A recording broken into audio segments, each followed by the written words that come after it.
Asamblea.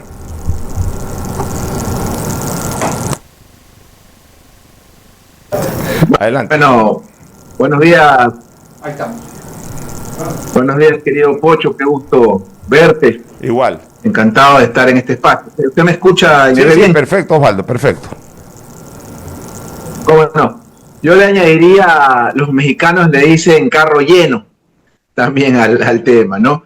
Pero más allá de lo coyuntural, creo que lo de fondo es, más allá de quién quedó presidente, vicepresidente, digamos que de la kermés o de la fiesta, que es importante obviamente, porque al final el presidente marca la agenda legislativa, es los acuerdos que se mantengan en el corto y en el mediano plazo, que son los que tienen que, de alguna forma, facilitar la gobernabilidad, digamos, de Noboa en esta etapa. Entonces, sí, ayer hubo indudablemente un triunfo, si lo podemos llamar así, a nivel de la designación de las autoridades, no sé, las comisiones, creo que es hoy día o esta semana, la que viene, pero aquí lo clave es cuánto vaya a durar, digamos, esa cohesión para efectos de que el gobierno, bueno, pues ya tiene la legitimidad electoral, ahora debe buscar la legitimidad desde la gobernanza, y eso implica creación de leyes, implica un factor del cual no veo que estamos hablando, un gabinete óptimo, pero bueno, supongo que eso será en el momento indicado.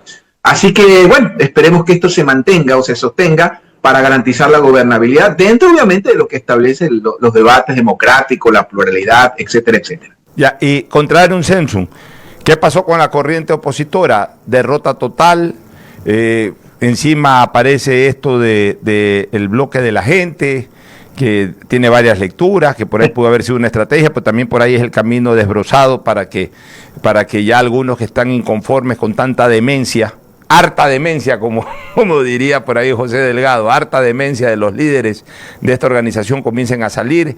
¿Cómo ves tú la posición de Revolución Ciudadana en la Asamblea y cuál podría ser el futuro inmediato de ese bloque? Yo creo que hay dos temas aquí muy importantes, ¿no? Nosotros estamos ante el comienzo de esta etapa del país que yo la denomino la del bipartidismo.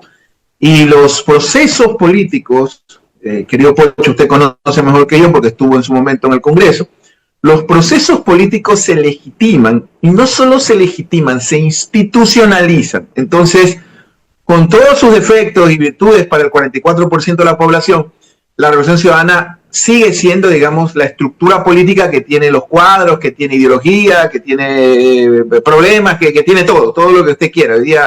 Hoy día Glass es culpable hasta del pecado original, pues no digamos que así estamos en este país. Pero, más allá de aquello, creo que en el transcurso, insisto, del tiempo, debemos de ver la solidez del bloque de gobierno y la mayoría que pueda sostener. ¿Por qué? ¿Por qué menciono esto y qué tiene que ver con el correísmo?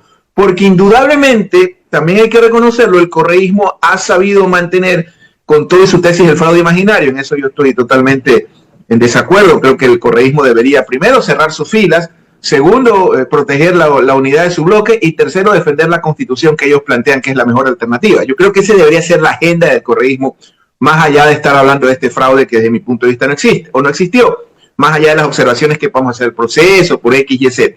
Pero en todo caso, vamos a ver qué nos dice el tiempo, porque yo, querido Pocho, usted ya no me conoce de hoy, igual que usted, no somos buenos para ser adivinos o tener una bola de cristal o ser ópalo, pero sí creo que es momento que el bipartidismo se institucionalice.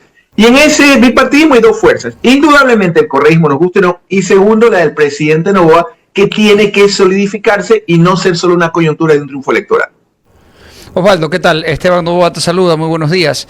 ¿Qué opinas respecto de las posibles alianzas que se hicieron el día de ayer para conseguir la votación? Es decir, ADN aparentemente llegó a un acuerdo con Pachacutic para que voten por Nils Olsen y por Michelle Mancheno, y a su vez ADN votó a favor de Carmen Tiupul para que ocupe la segunda vicepresidencia.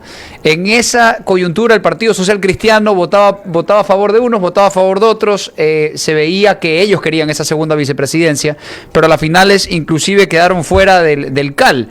Realmente a medida que iban pasando las horas uno iba viendo cómo se estaba desarrollando los acuerdos, ¿no?, al que iba llegando las distintas bancadas. ¿Y cómo crees que termina inicialmente ADN y los otros partidos, Pachacuti, PSC y a su vez el correísmo, una vez que el CAL se repartió de la manera en que se repartió, porque Samuel Seyeri, que en teoría es del PSC, ya no está allí. Entendemos que debería estar en ADN, y lo mismo Mónica Salazar, que era de RC y ya no está allí.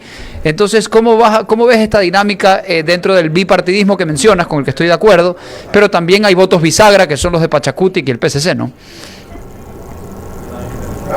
Bueno, un gran saludo, Esteban, qué gusto verte y escucharte a los tiempos. Segundo, la verdad hay una parte que no entiendo, ¿no? Porque yo trato yo la verdad tengo terror a este ejercicio que en las redes hay, que la gente dice cualquier cosa sin la menor tapujo, acusa a la gente de lo que sea. Yo no puedo hablar ni de compra de votos, ni de componenda, porque eso creo que es al atentar contra la honra de las personas. Pero en lo personal, más allá, no encuentro una explicación, digamos, ideológica. No termino de entender qué ganó Pachacuti ayer, porque si se lo hubieran propuesto, quizás hubieran obtenido, no sé si la palabra mejores cosas o más espacio. Las cosas están consumadas. Para mí es clave dos cosas. Primero, hay un gran problema que tiene el Ecuador, que es de satanizar los acercamientos. El país está por sobre las ideologías. Para mí el país está por encima de Hayek, por encima de Gramsci, por ejemplo de Marx, por ejemplo de Carl Smith. El país está primero. Y el país está en una crisis de inseguridad la más grande de su historia, recesión económica, crisis sanitaria, está con una crisis, digamos, de educación, deserción escolar. O sea, estamos en una situación bastante complicada. Entonces, los acercamientos y los acuerdos, para mí, para que se sostengan, que lo que hablamos en un momento con Pocho, más allá de lo coyuntural o de quién queda princesita Navidad, quién no, tienen que haber acuerdos, y para mí esto es clave, de cogobierno. Entonces, yo no sé por qué en nuestro país tenemos este ejercicio de satanizar ese tipo de acuerdos. Por ejemplo, voy a hablar por hablar, que Pachacuti llegue a un acuerdo programático con el Ejecutivo y su bancada, y que Pachacuti maneje la política agraria del Ecuador. Estoy hablando por hablar. Y que haya un ministro de Agricultura y una política agraria que la elabore Pachacuti, obviamente dentro del Ejecutivo. Y eso solidifique, como hacen los españoles, los franceses, los alemanes. Entonces, acá satanizamos los acuerdos y los cogobiernos, que para mí serían fundamentales, que son los que garantizan, digamos, estas mayorías, porque no puede ser que un día tenga 100 votos y mañana tenga 5 y pasado. Sí, esa es la democracia, pero ¿qué pasa con la gobernabilidad? Porque para mí, si Noboa fracasa, y esto es importantísimo, ya no sé qué más tiene que pasar, pues ya la próxima consulta popular va a ser si ustedes se hacen parte de Colombia, parte de Perú o Estado 51. Que no creo que los gringos nos permitan. Ojalá esos acuerdos se profundicen, se transparenten, y fundamentalmente, ¿por qué no un cogobierno entre fuerzas políticas divergentes y con visiones diferentes del país? Osvaldo, buenos días. Rodrigo Campos lo saluda, un gusto tenerlo en este espacio, bienvenido, y pues bueno, un gusto conversar con usted.